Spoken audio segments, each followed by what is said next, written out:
Welcome to Meera maths classes. आज से करेंगे क्लास 8 क्वाड्रिलेटरल्स। चैप्टर का नाम है क्वाड्रिलेटरल्स और ये चैप्टर 12 है। चारू अग्रवाल बुक सॉल्यूशन हम लोग कर रहे थे, अब कंटिन्यू आगे करते हैं क्लास 8 का ये क्वाड्रिलेटरल्स चैप्टर को। इंट्रोडक्शन में दिया हुआ है, प्रीवियस क्लासेस में हम लोग जो पढ़े थे बेसिक ऑफ क्वाड्रिलेटरल्स, तो क्वाड्रिलेटरल्स के बेसिक्स के बारे में पढ़े होंगे, जिसमें से जो क्वाड्रिलेटरल होता है जिसके 4 साइड होते हैं। अगर आपको 4 साइड दिखाई दे रहा है और उसमें 4 एंगल्स होंगे और 4 वर्टेक्स होंगे, तो ऐसे फिगर को, और ये क्लोज फिगर होना चाहिए, इसको क्वाड्रिलेटरल कहा जाता है। इस क्वाड्रिलेटरल का नाम आप कुछ भी रख सकते हैं, ए बी सी डी, तो ऐसा हम रख लिए। और इसके 2 डायगोनल्स होते हैं। डायगोनल्स अपोजिट वर्टेक्स को मिलाने से बनता है, जैसे ए को सी से मिला दिए और बी को डी से, तो ये डायगोनल हुआ। तो बेसिक्स ऑफ क्वाड्रिलेटरल्स में आपको याद रखना है वर्टेक्स को, एंगल को, डायगोनल को और साइड को। We have studies parallelogram, rectangle, rhombus, square, kite, some of their properties. तो देखिए ये जो नाम लिखा हुआ है पैरेललोग्राम, ये भी एक तरह का क्वाड्रिलेटरल ही है, क्योंकि पैरेललोग्राम के अपोजिट साइड क्या होते हैं, पैरेलल होते हैं। और जब अपोजिट साइड पैरेलल होगा और जिसमें से 4 साइड होगा तो वो पैरेललोग्राम होगा, और पैरेललोग्राम होने के साथ साथ वो एक क्वाड्रिलेटरल भी होगा।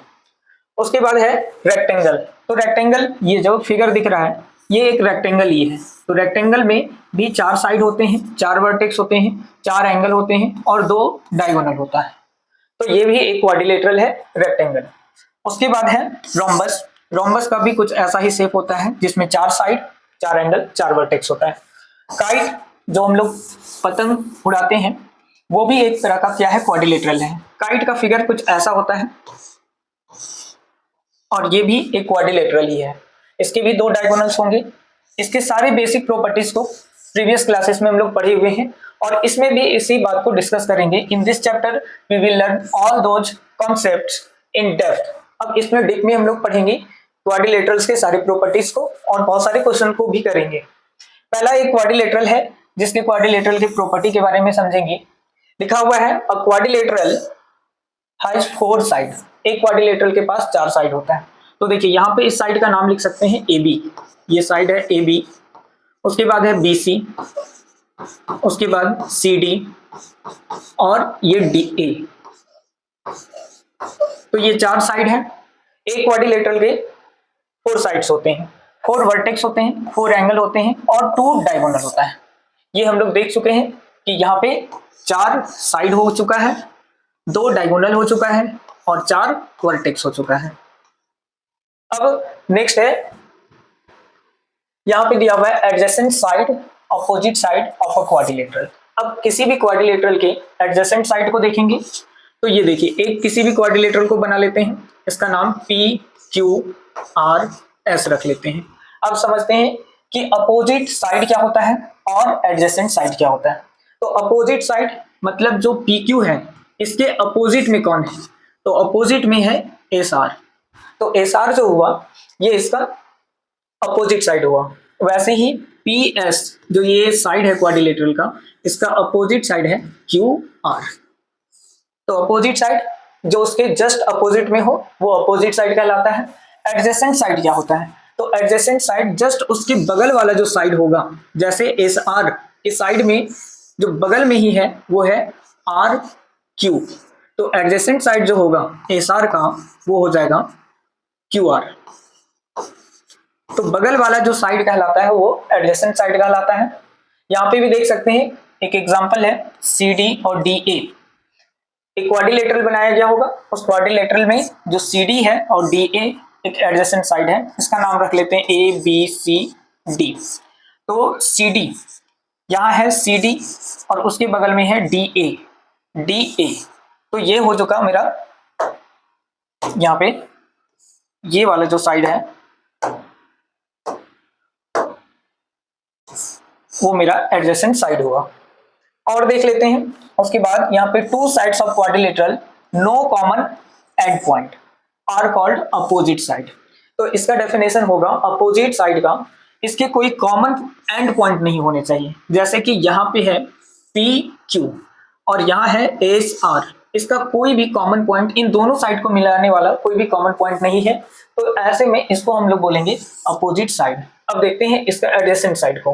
अगर हम एडजेसेंट साइड को लेते हैं तो हमें लेना पड़ेगा, ये ले लेते हैं, ये हो गया पी एस, पी से एस को मिलाते हैं और इसी के बगल वाला जो साइड है वो है एस आर, तो यहाँ पे एस आर, इन दोनों साइड का जो कॉमन पॉइंट है वो एस है।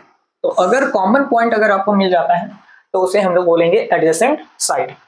नेक्स्ट है एडजेसेंट एंगल और अपोजिट एंगल, सेम है। अब क्या करेंगे, यहाँ पे इसी क्वाड्रिलेटरल में समझ लेते हैं, एस जो एंगल है इसके अपोजिट में कौन है, क्यू, तो एस का जो अपोजिट एंगल होगा वो क्यू होगा। वैसे ही पी के अपोजिट में कौन है, आर, तो एंगल पी का जो अपोजिट एंगल होगा एंगल आर होगा। वैसे ही है एडजेसेंट एंगल, तो एडजेसेंट एंगल फिर से कोई क्वाड्रिलेटरल बना लेते हैं, ये एक पैरेललोग्राम को बनाकर यहाँ पे 4 एंगल बन रहे हैं, इसका नाम रख लेते हैं अवर पी क्यू आर एस, फिर से रख लिए पी क्यू आर एस। इसमें देखिए यहां समझना है एडजेसेंट एंगल, तो एंगल पी की बगल में है एंगल एस, तो पी का जो एडजेसेंट एंगल होगा वो एस होगा और क्यू भी होगा, क्योंकि पी के बगल में क्यू भी एंगल है, तो एडजेसेंट एंगल क्यू और एस दोनों होगा। उसके बाद है नेक्स्ट है मेरा यहाँ पे कॉन्वेक्स और कॉन्केव क्वाड्रिलेटरल। तो समझना कुछ नहीं है, इसमें अगर डायगोनल, किसी भी क्वाड्रिलेटरल में डायगोनल जो है इंटीरियर में होगा, अंदर में होगा, तो वो हो जाएगा कॉन्वेक्स, कॉन्वेक्स क्वाड्रिलेटरल कहलाएगा।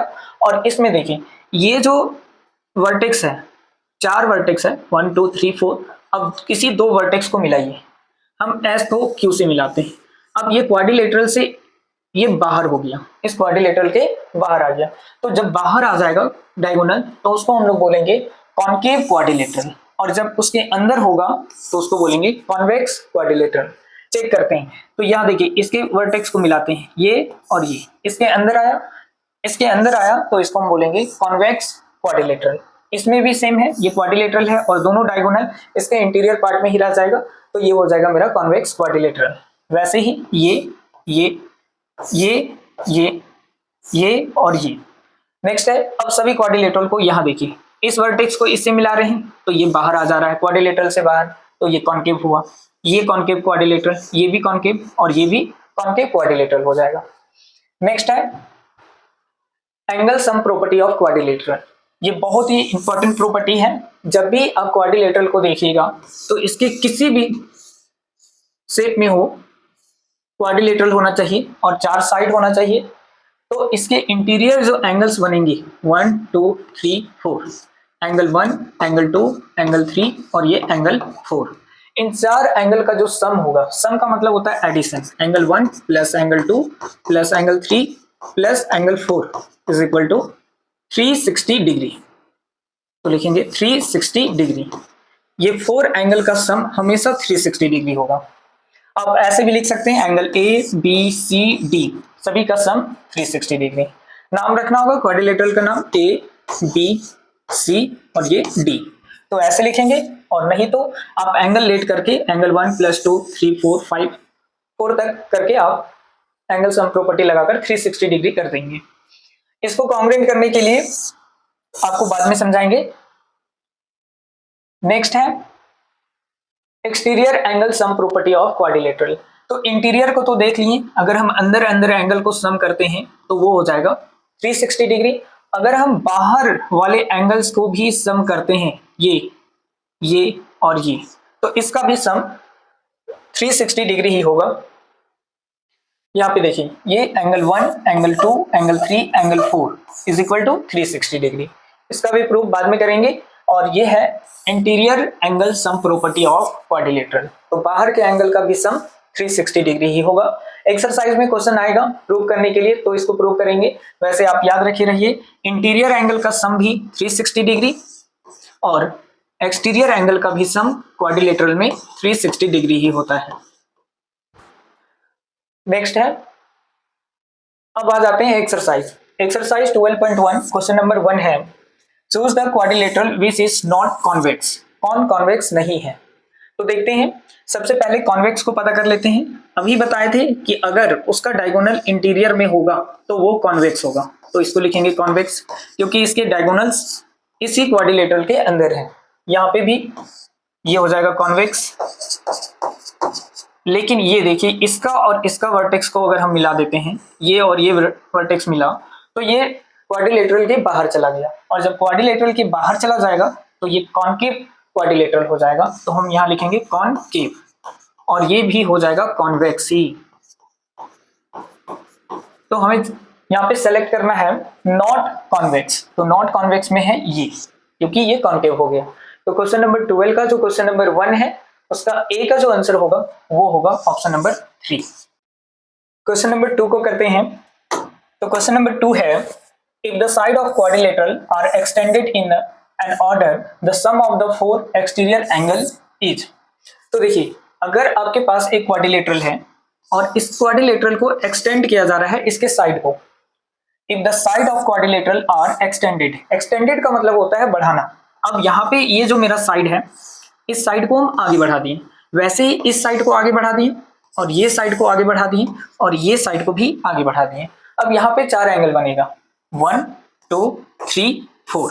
अब ये 4 एंगल के बारे में पूछा गया है, क्या इन सभी एंगल का जो सम होगा वो 270 डिग्री होगा, 360 डिग्री होगा, 180 डिग्री या 540 डिग्री। तो अभी हम लोग सीखें एक्सटीरियर एंगल का प्रॉपर्टी।